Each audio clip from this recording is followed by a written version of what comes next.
victoire lui appartient. Oh, oh, oh, oh.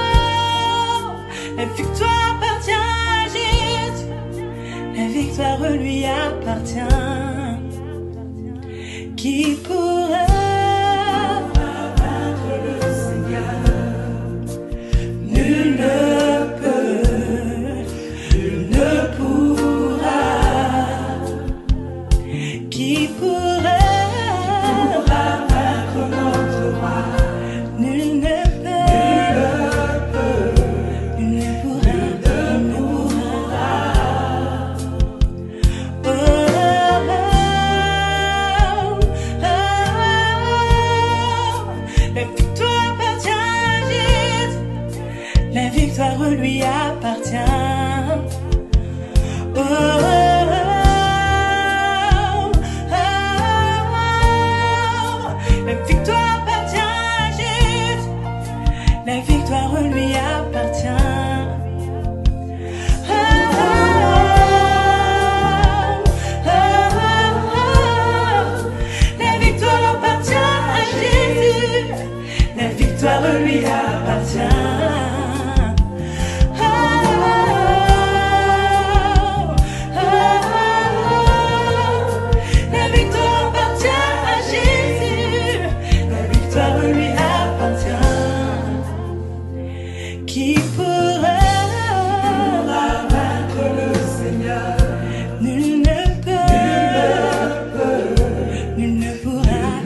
victoire lui appartient.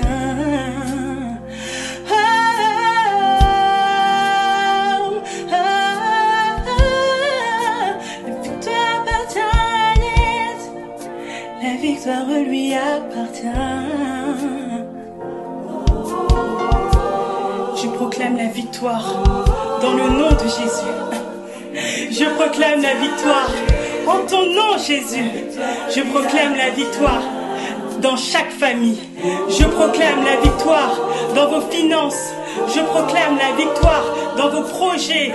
Je proclame la victoire pour vos enfants. Je proclame la victoire dans le nom de Jésus.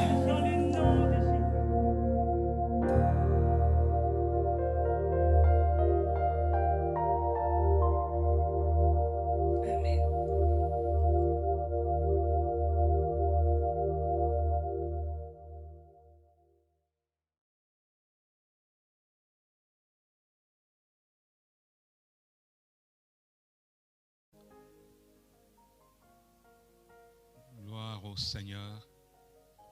Nous bénissons le Dieu véritable, celui qui est au-dessus de toutes choses et qui renouvelle ses bontés chaque jour. Nous sommes heureux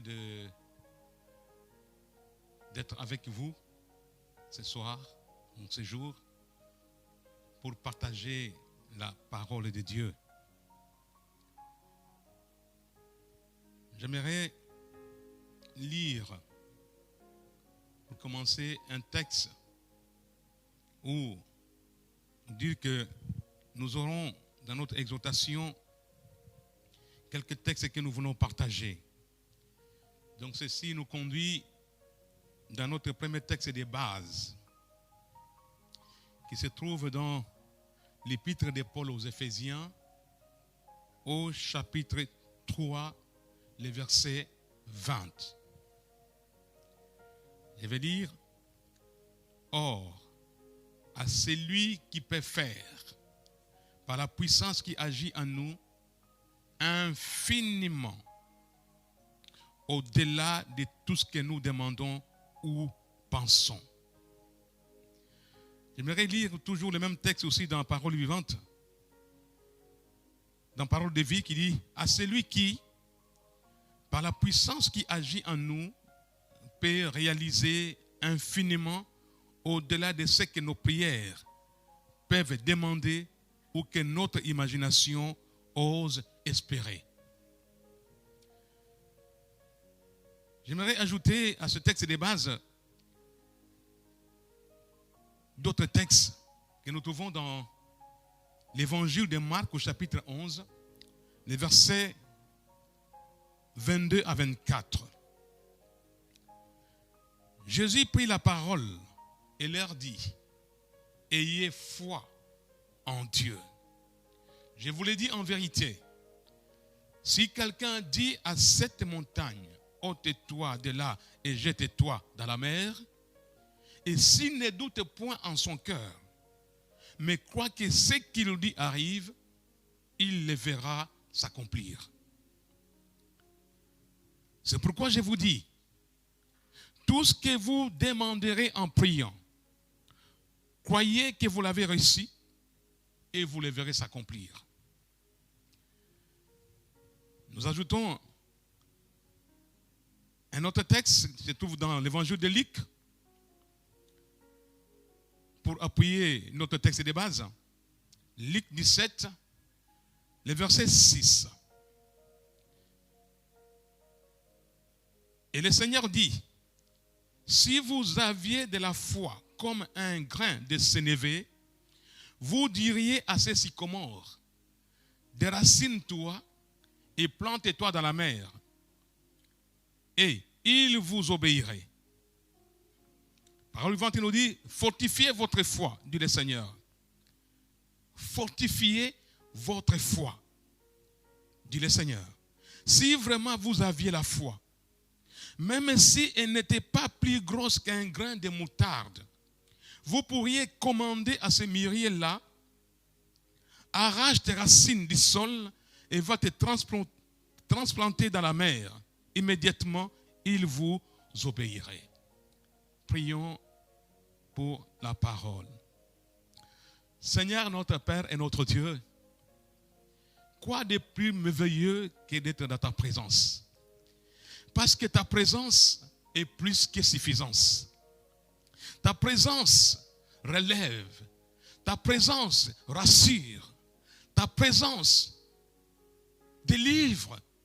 Ta présence, oh Dieu. Et nous pouvons comprendre pourquoi Moïse pouvait dire, si tu ne montes pas avec nous, nous n'irons pas. Parce que Moïse avait réalisé que sans ta présence, il était incapable aux enfants d'Israël d'entrer dans la terre promise. Sans ta présence, c'était l'échec assuré. Mais avec toi, Seigneur, c'est l'assurance de la victoire. Avec toi, Seigneur, c'est l'assurance de la vie éternelle. Avec toi, Jésus, c'est l'assurance, Père, de vivre la vie abondante.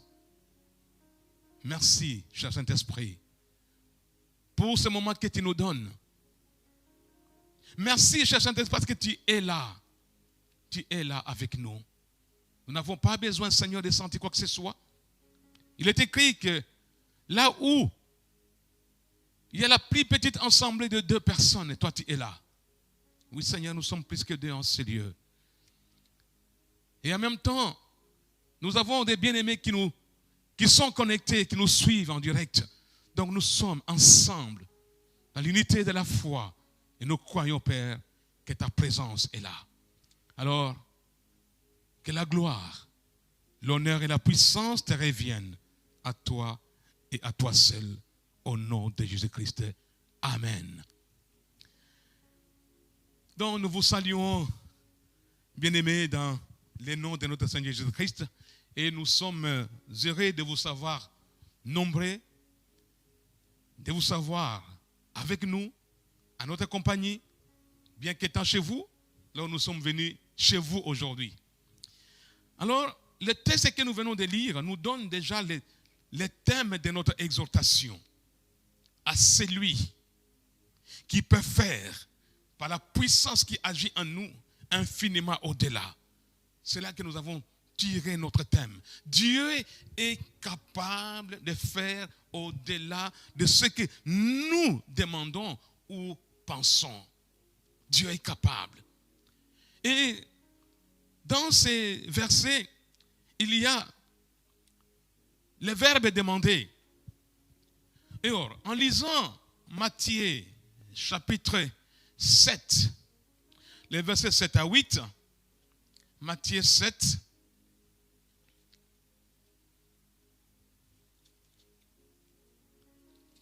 versets 7 à 8, il est écrit, demandez et l'on vous donnera. Cherchez et vous trouverez. Frappez et l'on vous ouvrira. Donc, dans ce verset se trouvent les éléments basiques de la prière. Demandez. Et nous voyons dans la Bible que Dieu a utilisé ces 3 verbes. Commençons dans le jardin d'Éden, lorsque Adam et Ève sont tombés, Dieu descend dans le jardin et il appelle Adam. Adam, Adam, où es-tu? Donc, quelque part, Dieu cherche Adam. Il dit, où es-tu, Adam? Dieu cherche. Et j'aimerais dire à quelqu'un aujourd'hui, sache que Dieu a besoin de toi. Dieu te cherche parce qu'il t'aime. Il ne veut pas te perdre. Il ne veut pas que tu t'éloignes de lui. Alors il te dit, alors, où es-tu? Tout ce qu'il te demande, c'est que tu donnes une réponse. Parce que lorsqu'il y a une question, la réponse vient aussi. Où es-tu, Adam? Et le deuxième verbe que nous trouvons dans ce texte, c'est demander. Dans l'évangile de Marc, Jésus se trouve face à Bartimée. Bartimée qui criait, fils de David, aie pitié de moi. Fils de David, aie pitié de moi. Alors, Jésus s'arrête, se retourne. Il dit, appelez-les. Bartimée se lève, approche de Jésus, et Jésus les regarde. Il dit, mais que voulez-vous que je te fasse? En d'autres termes, il dit, mais que me demandes-tu? Et à Bartimée de répondre que je recouvre la vie. Et dans Apocalypse, il nous est dit que Jésus se tient à la porte et frappe. Il frappe à la porte. Et alors, il dit, si quelqu'un ouvre, j'entrerai et je souperai avec lui. Alléluia. Donc les trois verbes, Dieu les utilise. Et ici dans notre texte, il nous dit, c'est à celui qui peut faire par la puissance qui agit en nous, infiniment au-delà de tout ce que nous demandons ou pensons. Donc Dieu est capable de faire des choses au-delà de ce que nous imaginons, au-delà de ce que nous pensons. Donc dans ces textes déjà, nous trouvons trois progressions. Et j'aimerais trouver ces trois progressions dans la parole vivante. Il dit, à celui qui, par la puissance qui agit en nous, peut réaliser infiniment au-delà de ce que nos prières peuvent demander ou que notre imagination ose espérer. C'est-à-dire que Dieu répond à la demande. Ce que nous demandons, Dieu est capable de nous les donner. La deuxième chose, il dit, même ce que nous osons espérer, l'espérance, ce que nous espérons, ou que nous n'oserions même pas demander, Dieu peut nous l'accorder. Et puis la troisième chose est que Dieu nous donne, pas seulement ce que nous demandons, donc il va au-delà de ce que nous lui demandons. C'est pourquoi j'aimerais toucher notre premier point en disant, la réponse de Dieu est plus grande que notre demande. La réponse de Dieu est plus grande que notre demande. Parce qu'il ne nous donne pas seulement ce que nous désirons, mais il va au-delà. Il va au-delà. Il va au-delà. Oh Seigneur. Qui pouvait s'imaginer un seul instant que lorsque Israël quitte l'Égypte sous la conduite de Moïse, les peuples d'Israël arrivent à la mer. Face à la mer, il y a les Égyptiens qui se réveillent en disant, mais comment avons-nous laissé partir ces peuples? Allons les rechercher, parce que nous avons perdu une main d'œuvre. Allons les récupérer. Allons rechercher cette main d'œuvre. Alors, Pharaon se lève avec son armée et poursuit les enfants d'Israël. Et là, les enfants d'Israël commencent à crier. Moïse, Moïse, pourquoi tu nous as fait partir de l'Égypte? Il fallait nous laisser là-bas. Nous allons mourir dans les déserts. Moïse se tourne vers Dieu. Et Dieu dit, Moïse, lève ton bâton. En levant les bâtons, voilà que la mer rouge se fend en Dieu. Un miracle s'est fait. Quelque chose d'inattendu. Du jamais vu. Les enfants d'Israël pouvaient s'imaginer ce que Dieu arrête les Israélites, les Égyptiens, ou envoie des anges pour les stopper. Mais ce n'est pas ce que Dieu fait. Il fait au-delà. Il fend la mer pour laisser passer à sec les enfants d'Israël. Donc Dieu peut faire au-delà.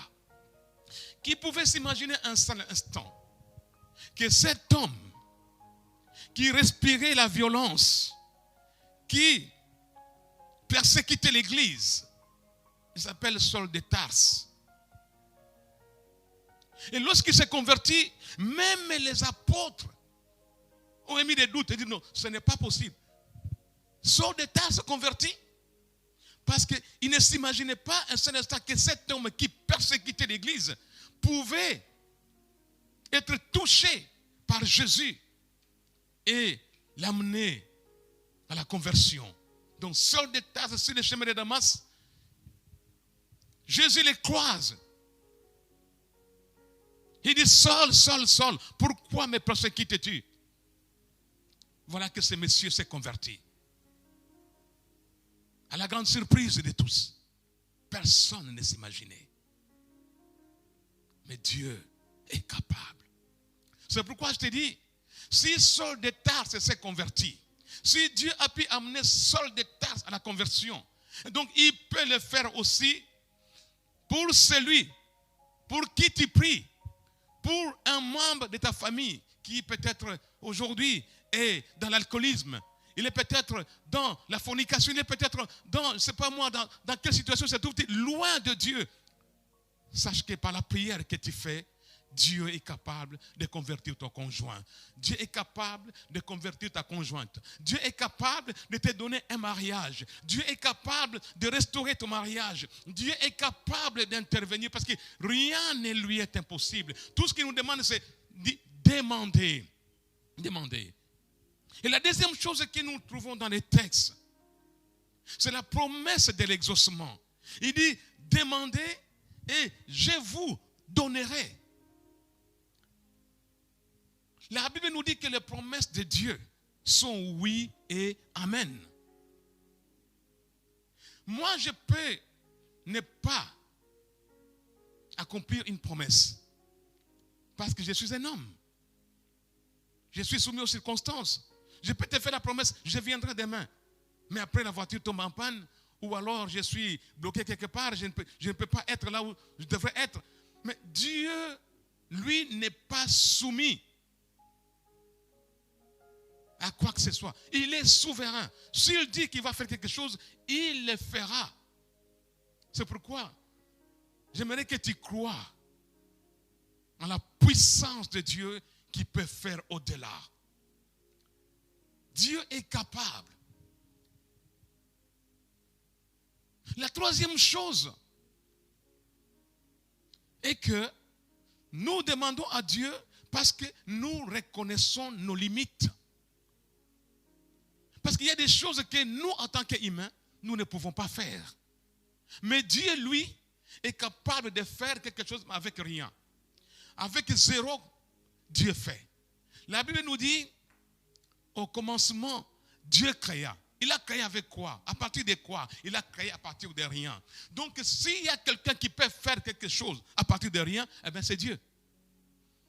Il peut faire des choses à partir de rien du tout. Il crée Adam à partir de la poussière. Et d'Adam, il va sortir Ève. Qu'est-ce qu'il ne peut pas faire? Qu'est-ce qu'il ne peut pas faire? Il est capable de guérir. Les centeniers romains, dont les serviteurs étaient souffrants, a réalisé son incapacité de soulager son serviteur, d'apporter une guérison à son serviteur. Alors, ils vont envoyer des émissaires auprès de Jésus pour dire, viens à mon secours. Mon serviteur est malade. Il est atteint par une maladie. Je suis incapable de faire quoi que ce soit. C'est cela aussi la prière, mes bien-aimés. La prière, c'est de reconnaître que nous sommes limités et que nous avons besoin de l'aide. La prière, c'est un signe de dépendance. Nous disons, Seigneur, nous dépendons de toi. C'est comme le sarment attaché au cep. Le sarment qui n'est pas attaché au cep ne peut porter des fruits. Mais s'il demeure attaché, là, il peut porter des fruits. Donc demeurer, c'est un signe de dépendance. La prière est un signe de dépendance. Nous disons, Seigneur, nous sommes incapables par nous-mêmes. Alors nous avons besoin de ton aide. Et viens à notre secours. Le centenier a demandé le secours. Et il dit, dans la deuxième délégation de ses amis, il dit, mais dites à Jésus de ne pas venir jusque chez moi. Mais qu'il dise seulement un seul mot. De là où il est, mon serviteur sera guéri. Donc, le centenier reconnaît que la parole de Dieu a toujours un billet aller-retour.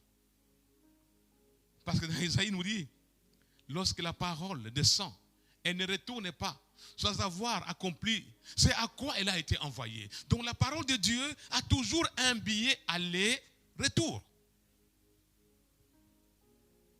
Elle accomplit toujours sa mission. Elle donne la semence au semeur. Elle donne du pain à celui qui a faim.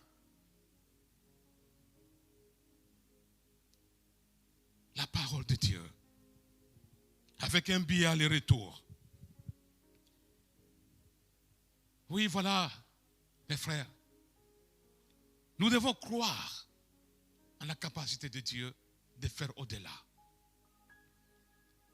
La femme, à la perte de sang, se disait, si je puis seulement toucher au pan de sa robe, je serai guéri.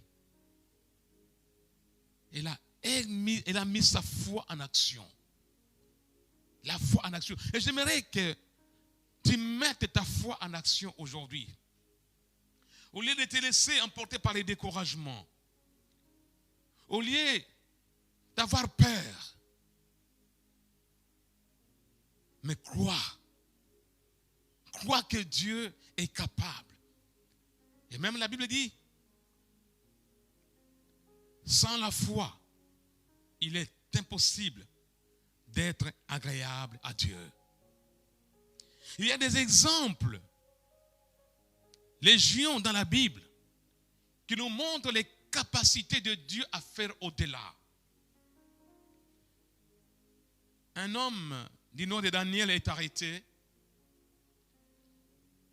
pour avoir prié 3 fois par jour.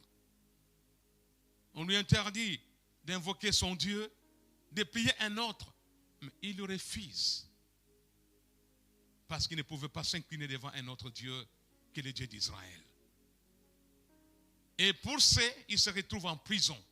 Il se retrouve dans la fosse au lion. Alléluia. Il se retrouve dans la fosse au lion. Et personne ne pouvait s'imaginer un seul instant que cet homme sortirait de là vivant. Parce que les lions avaient été affamés. Mais de là, de la fosse au lion, Dieu a dépêché un ange. L'ange est descendu dans la fosse au lion où Daniel était. Et il a fermé la gueule des lions. Donc j'aimerais te dire aujourd'hui que dans ta situation, si tu es en prison, parce que l'apôtre Paul qui écrit cette épître, lui-même est emprisonné. Mais la prison ne l'a pas empêché d'écrire. La prison ne l'a pas empêché de recevoir la révélation. C'est pourquoi je vais te dire, quelle que soit la situation dans laquelle tu te trouves, dans ta prison, Dieu est capable de te visiter. Parce que Paul se retrouve avec Silas en prison. Et dans leur prison, ils ont commencé seulement à louer Dieu. Ils ont loué Dieu dans leur situation. Ils n'ont pas demandé la libération. Ils n'ont pas demandé l'intervention de qui que ce soit. Mais dans la louange et l'adoration, Dieu a envoyé un ange pour les sortir de là. C'est pourquoi j'aimerais dire à quelqu'un ce soir. Il y a ce que la Bible appelle le sacrifice de louange. C'est une louange qu'on fait alors qu'on est dans des situations difficiles. Le sacrifice. On croit à Dieu. On a confiance en Dieu dans sa situation. Tu es malade. Tu es peut-être couché, alité. Mais sache que là où tu es, si tu élèves la voix, même si tu n'arrives pas à parler, Mais dans ton cœur, tu peux adorer Dieu. Et ton adoration attirera la présence de Dieu. Quelqu'un était à l'île de Patmos. Là, confiné dans une île lointaine. Mais Dieu l'a retrouvé. Dieu l'a localisé.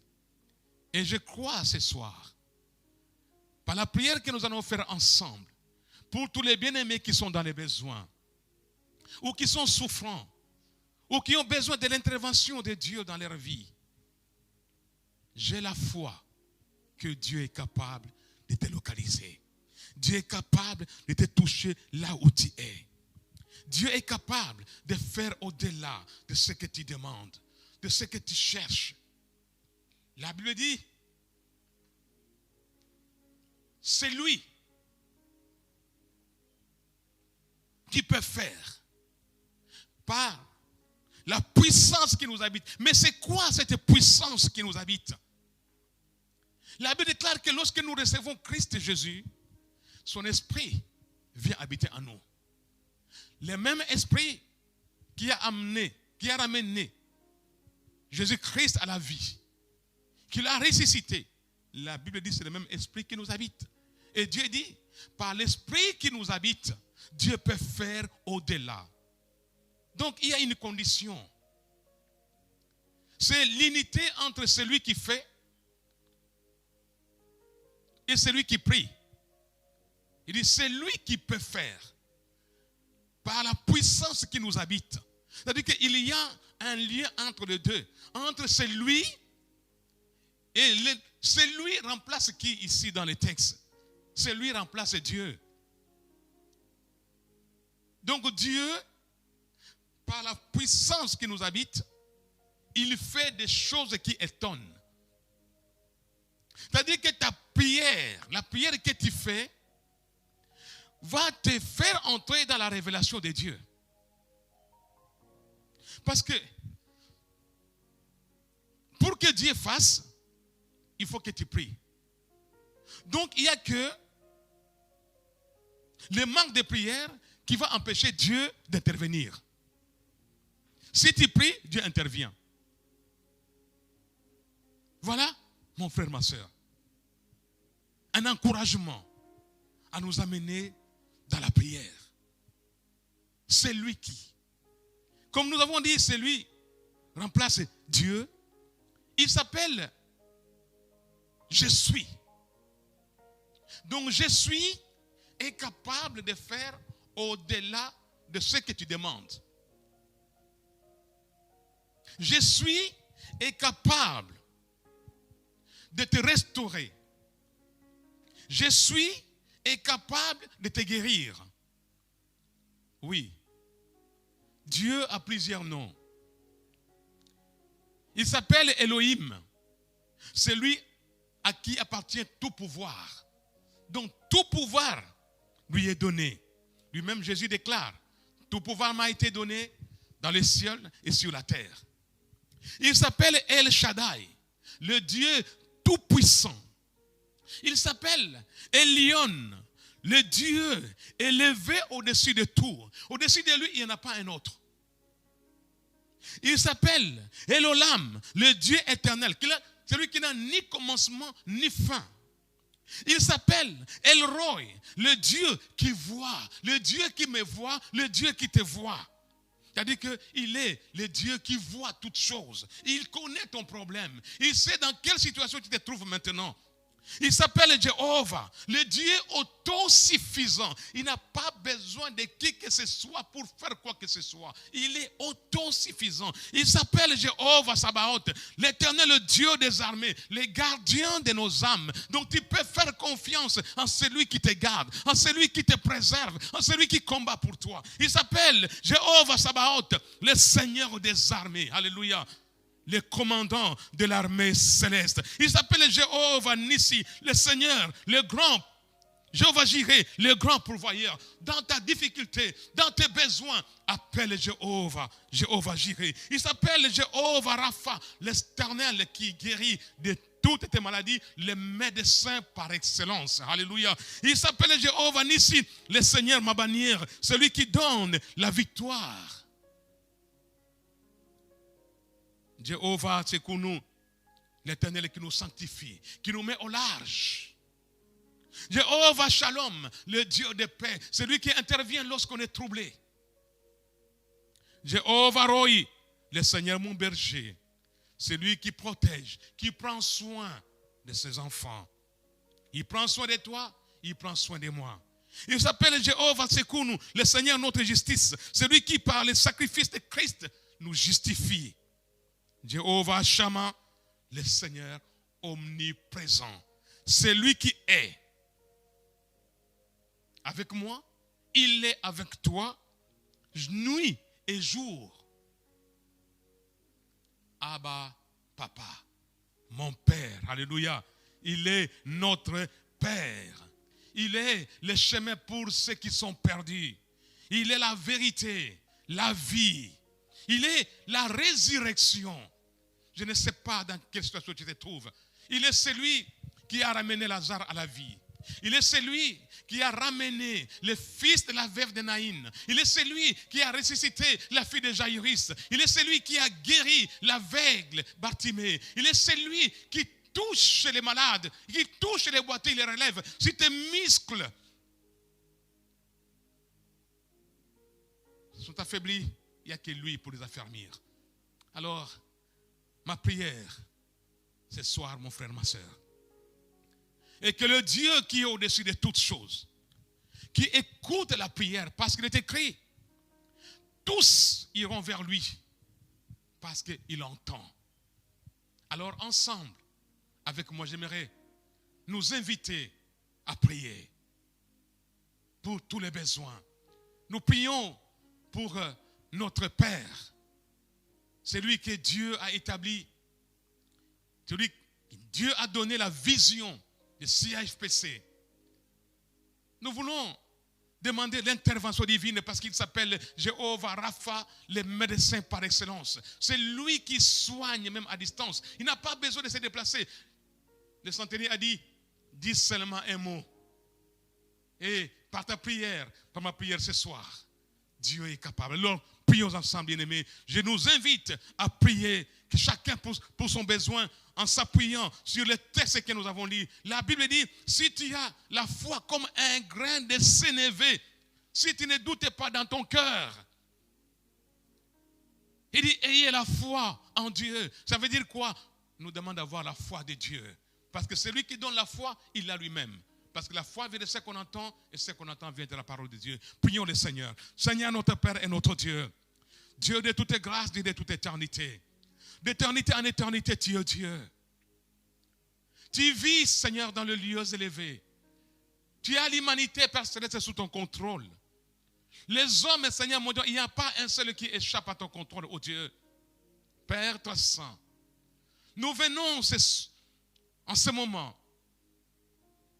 comme, Père Céleste, ces 4 hommes qui ont amené un malade, Père Tout-Puissant, oh Dieu, en franchissant même les toits d'une maison. Oh Dieu, nous avons foi que c'est toi qui as le pouvoir de guérir. C'est toi qui as le pouvoir de restaurer. C'est toi qui as le pouvoir, Seigneur, de faire au-delà de ce que nous te demandons. C'est pourquoi, tendre Père, en concert avec mes frères et sœurs qui m'écoutent maintenant, oh Dieu, qui me suivent maintenant en ligne, oh éternel Père, je te prie, oh éternel mon Dieu, pour intervenir dans la vie de ton serviteur. Interviens dans la vie de celui que toi tu as appelé. Interviens, Papa, dans la vie, oh Dieu, de tous ceux qui sont souffrants, Père éternel. De tous ceux qui sont autour de lui, oh Père très saint. Je te prie pour la famille, Père Céleste, qui, en ce moment, éternel, mon Dieu, mon roi, oh Dieu, est agité, Seigneur, mon Dieu. Je te prie pour ta paix, parce qu'il t'appelle Jéhovah, Jéhovah, Jéhovah, Jéhovah, le Dieu de paix. Le Jéhovah Shalom. Que ta paix, Seigneur, oh Dieu, s'installe dans le cœur de chaque membre de la famille, et pas seulement dans les membres de la famille, aussi dans les membres, Seigneur, de l'Assemblée. Je te prie, Père éternel, pour que ton intervention, oh Dieu, soit prompte, Père Céleste.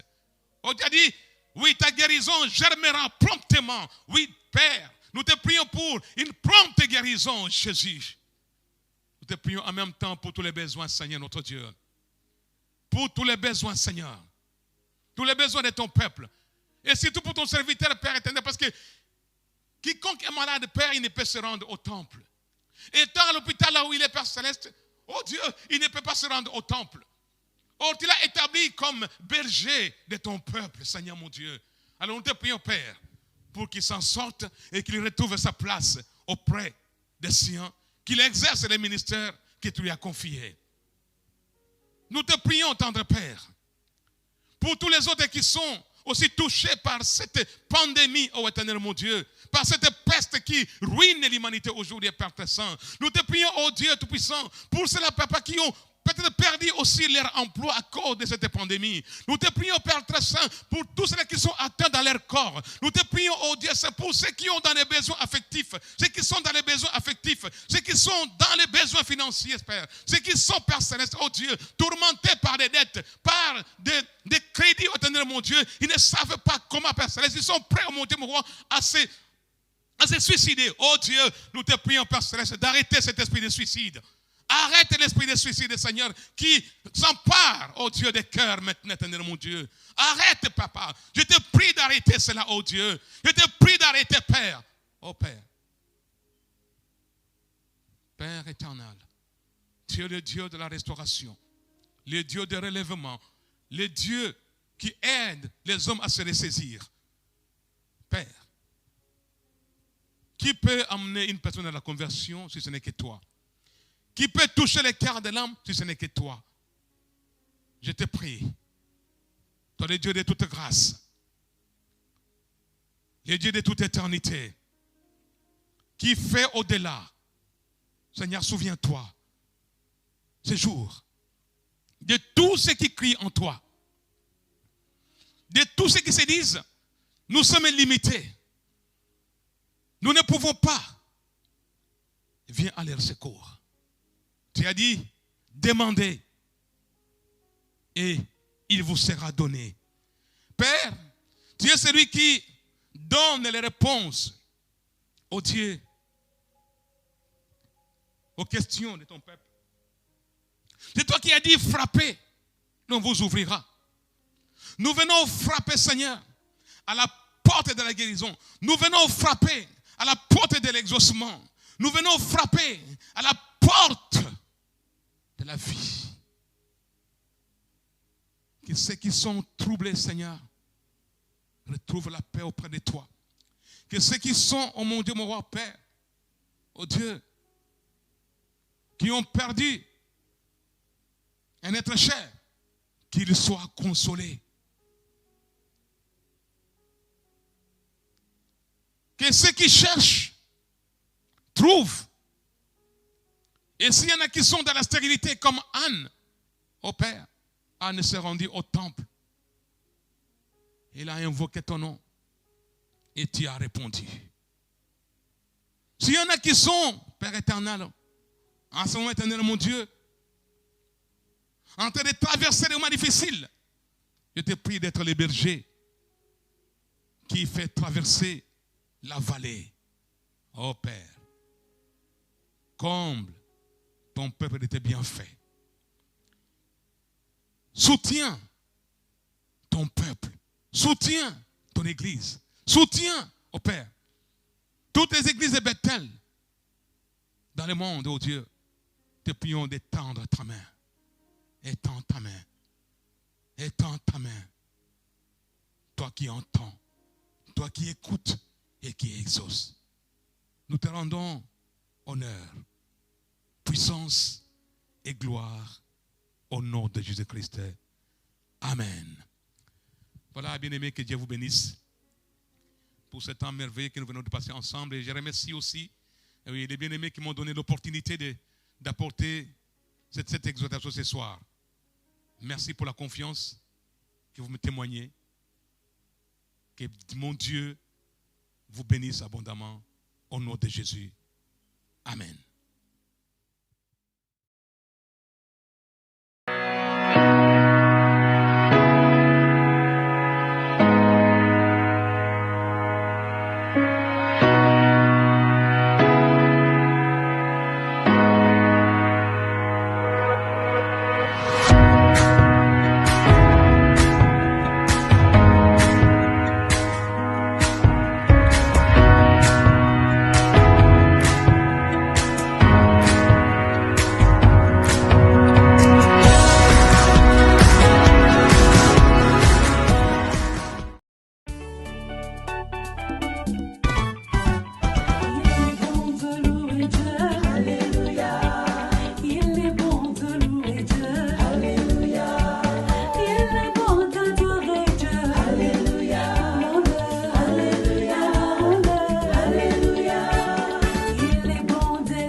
Tebele,